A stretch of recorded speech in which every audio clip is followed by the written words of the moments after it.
Les touristes viennent souvent de loin pour voir de près le chef-d'œuvre de Le Corbusier.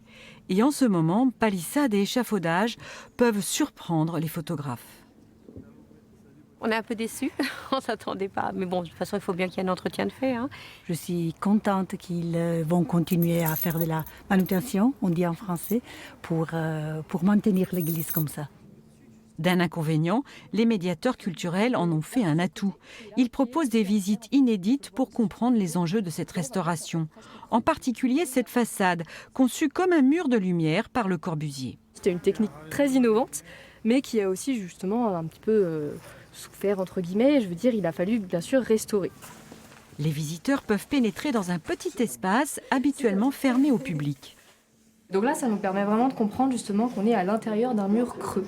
C'est ce qui a permis à Le Corbusier en fait, de créer justement les grands ébrasements pour ces fenêtres, pour ces vitrages qui sont dans le mur sud. Depuis sa construction au début des années 50, la chapelle a été repeinte tous les 10 ans.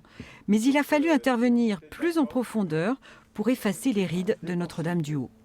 Finalement, ces fissures, c'est un passage d'humidité, c'est un passage d'eau. Et comme on a des treillis métalliques, passage d'eau, c'est oxydation des treillis métalliques et ça provoque des gonflements, des éclatements.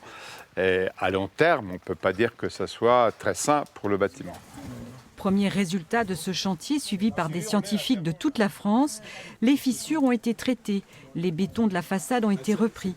Quant aux vitrages, ils ont retrouvé l'éclat de leur jeunesse.